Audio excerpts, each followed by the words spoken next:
welcome back to The Five Life. It has been almost 2 years now since I uploaded my first video sharing my experience with a large subchorionic hematoma. If you have not watched that first video yet, I encourage you to hit pause on this one and go over to that video and watch that one first. In that video, I share my personal journey of when I was diagnosed with a subchorionic hematoma, and then I shared what actionable steps I took that I believe increased my chances of my hematoma being resolved. At the end, I shared what I wish I would have realized or learned about when I was first diagnosed with a subchorionic hematoma. And you guys, those of you who have watched my video and have left kind and heartfelt comments about how my words brought you hope and peace as you're going through this hard challenge in your life.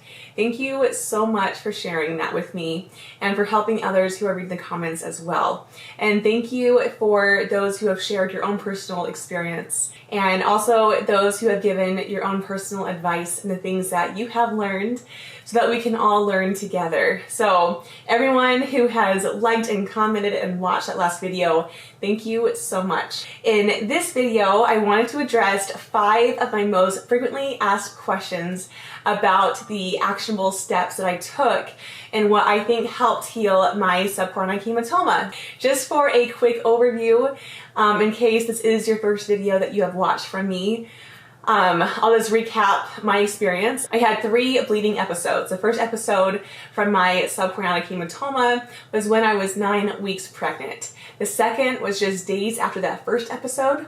Then I had a third episode that was 2 months later when I was about 17 weeks pregnant.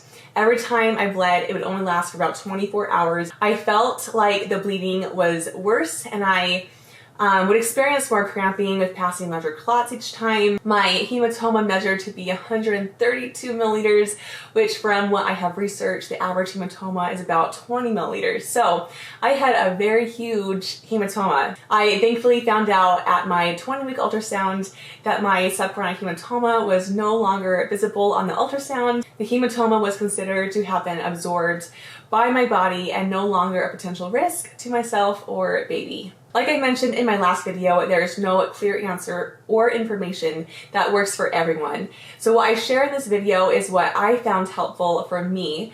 I encourage you to always do your own research and talk to your provider to ensure everything is safe and okay for your personal pregnancy journey. Also, a heads up, every medical provider has a different method in what they think will help you have the most positive outcome. So from what I've heard and read, some providers will recommend pelvic rest, some will recommend bed rest, other providers will refer you to a high-risk OB, some recommend progesterone or other medical interventions to help increase your uterine lining.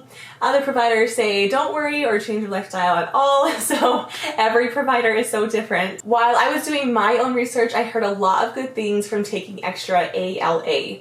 So I was under the impression with my last video that ALA was alpha linolenic acid, which is still really good for you. But from the research with helping to heal subchorionic hematomas, it's actually ALA, which stands for alpha lipoic acid.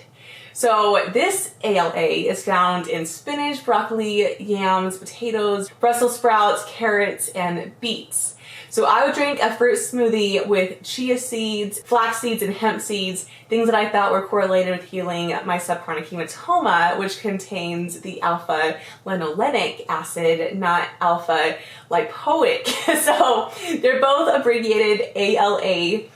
So in my smoothies I would drink, they were delicious, but they actually are not proven to heal subchorionic hematomas. So heads up, it's still healthy food for you. So if you do want the recipe, I will put it in the description box below, and you can see all the links to the ingredients as well in the description box below. Question number 2, what supplements did you take? I took my prenatal vitamin every day, and then I added in an extra vitamin C supplement, so 1,000 milligrams, which I read may help the amniotic sac from premature rupture of membranes. And I took an extra magnesium vitamin as well, which was 100 milligrams. My prenatal had 50 milligrams in it, so combined together I took 150 milligrams. Extra magnesium may help prevent early contractions, which could be a side effect from a subchorionic hematoma. I also drink a lot of orange juice and pomegranate juice, which I read also may help subchorionic hematomas heal. Question number 3, were you on pelvic rest? I was on pelvic rest with no vigorous exercise or lifting heavy objects above 25 pounds, which included my 2-year-old. Number 4, did your subchorionic hematoma affect labor or delivery? My hematoma was not detected on my 20-week ultrasound, so we assume that it was absorbed, and we welcomed our baby in May of 2020. We were so blessed and grateful for a normal, healthy, and safe delivery with no complications. So if you want to watch our labor and delivery video, I'll link it here. What advice would you give to someone currently experiencing a subchorionic hematoma? As I mentioned in my previous video, don't forget the serenity prayer, which reads, God, grant me the serenity to accept the things I cannot change, the courage to change the things I can, and the wisdom to know the difference. This prayer has brought me so much hope when I was going through my experience.